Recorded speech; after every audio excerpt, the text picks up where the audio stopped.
আসসালামু আলাইকুম রহমতুল্লাহ। আনসারি পিজির সম্মানিত দর্শক শ্রোতা বন্ধুরা, আশা করি আপনারা সকলেই অনেক ভালো আছেন। আমার এটাই দোয়া যে আল্লাহ পাক আপনাদেরকে খায়ের ও বরকতে রাখুক, সহি সালামত রাখুক। আমাদের আজকের আলোচনার বিষয় হলো মৃত্যু, ভালো মৃত্যু ও খারাপ মৃত্যুর আলামত বা লক্ষণ কী কী।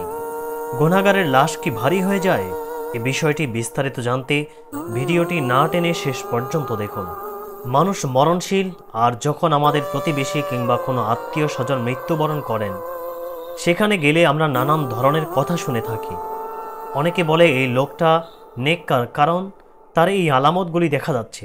অনেকে বলে এই লোকটি গুনাহগার।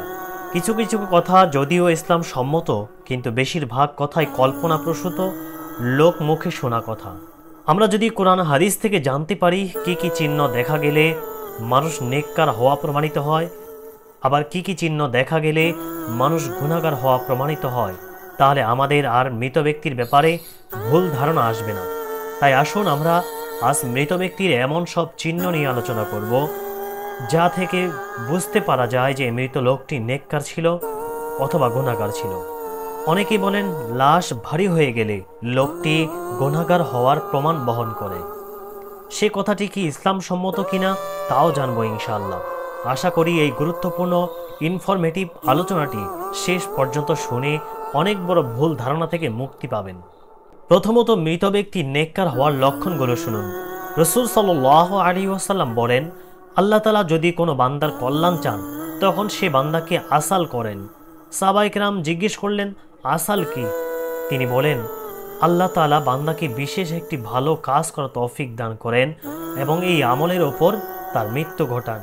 এটি সুনানে আহমদ 17,330 নম্বর হাদিস। তাছাড়া ভালো মৃত্যুর আরও আলামত হলো মৃত্যুর আগে কালেমা নসিব হওয়া, মৃত্যুর সময় কপাল ঘেমে যাওয়া, জুমার রাত্রে বা জুমার দিন মৃত্যুবরণ করা, প্লেগ রোগে মৃত্যুবরণ করা, শহীদি মৌত যেমন পেটের পীড়া, পানিতে ডুবে, কিছু ধসে এবং আল্লাহ রাস্তায় জিহাদে গিয়ে মৃত্যুবরণ করা। মৃত ব্যক্তির নেককার হওয়ার আরও একটি আলামত হলো জানাজায় অধিক লোক উপস্থিত হওয়া এবং তারা মৃত ব্যক্তির প্রশংসা করা। এটা মৃত ব্যক্তির জন্য সুসংবাদ ও জান্নাতি হওয়ার প্রতি শুভ লক্ষণ। হযরত আয়েশা সিদ্দিকা রাদিয়াল্লাহু তাআলা আনহা থেকে বর্ণিত হাদিসে রাসূল সাল্লাল্লাহু আলাইহি ওয়াসাল্লাম বলেন, এটি নাসাই শরীফের 1991 এবং তিরমিজি শরীফের 29 নং হাদিসে রাসূল সাল্লাল্লাহু আলাইহি ওয়াসাল্লাম বলেছেন, যে কোনো মৃত ব্যক্তির ওপর মুসলমানদের বৃহৎ একটি জামাত জানাজা পড়ে, যাদের সংখ্যা 100 পর্যন্ত পৌঁছে।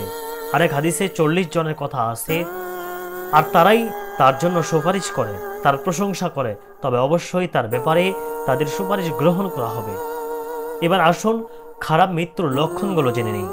যারা দুর্ভাগা তারা আত্মহত্যা করে মৃত্যুবরণ করবে অথবা নেশা করতে করতে মারা যাবে। হযরত আবু হুরায়রা রাদিয়াল্লাহু তাআলা আনহু কর্তৃক বর্ণিত এক হাদিসে নবী করিম সাল্লাল্লাহু আলাইহি ওয়াসাল্লাম বলেন, মদ পান করার সময় মদ পানকারীর ঈমান থাকে না। এটি বুখারী শরীফের 6302 নম্বর হাদিস। পিতামাতার সাথে খারাপ আচরণ, এই অবস্থায় মৃত্যুবরণ অথবা পিতামাতার থেকে বিচ্ছিন্ন অবস্থায় কোন সন্তানের মৃত্যু, এ ব্যাপারে হযরত আকলামা রাদিয়াল্লাহু তাআলার এই ঘটনা প্রসিদ্ধ। যিনি তার মাকে কষ্ট দেওয়ার কারণে কালিমা পড়তে পারছিলেন না, শেষে নবী করিম সাল্লাল্লাহু আলাইহি সাল্লামের কথায় বৃদ্ধা মা আকলামাকে ক্ষমা করার ঘোষণা দিলে সে কালিমা পড়ে মৃত্যুবরণ করলো। তারপরে খারাপ মৃত্যুর লক্ষণ হলো কোনো মহিলা বা স্ত্রী স্বামীকে অসন্তুষ্ট রেখে মৃত্যুবরণ করা। এবং সবশেষে খারাপ মৃত্যুর লক্ষণ হলো যদি তার মৃত্যুতে মানুষ খুশি হয়ে যায়, তার জুলুম অত্যাচার থেকে বাঁচতে পারার জন্য খুশি হয়। এইগুলি হলো মূলত ভালো মৃত্যু ও খারাপ মৃত্যুর কিছু কোরআন হাদিস সম্মত লক্ষণ। বাকি কিছু লোক বলে যে লাশ ভারী হয়ে গেলে গুনাহগার বা খারাপ মৃত্যুর লক্ষণ, এ কথাটি ঠিক না। বরং অনেক সময় মৃত্যুর সময় মুখ ও নাক খোলা থাকার কারণে বাতাস ঢুকে লাশ ভারী হয়ে যায়। তাই মৃত্যুর সাথে সাথে মুখ বন্ধ করে দেওয়া এবং নাকে রুই জাতীয় কিছু দিয়ে বন্ধ করে দেওয়া উত্তম। প্রিয় দর্শক বন্ধুরা, আশা করি আপনারা আপনাদের সঠিক প্রশ্নের জবাবটি পেয়ে গেছেন। যারা ভিডিওটি শুরু থেকে এখন পর্যন্ত দেখলেন, তাদেরকে আমি আমার অন্তর থেকে আন্তরিক মোবারকবাদ জানাই। সকলে ভালো থাকবেন, সুস্থ থাকবেন। দেখা হবে পরের কোনো ভিডিওতে ইনশাআল্লাহ। সেই পর্যন্ত আল্লাহ আমাদের সবাইকে বাঁচিয়ে রাখুক। আসসালামু আলাইকুম ওয়া রাহমাতুল্লাহি ওয়া বারাকাতুহু।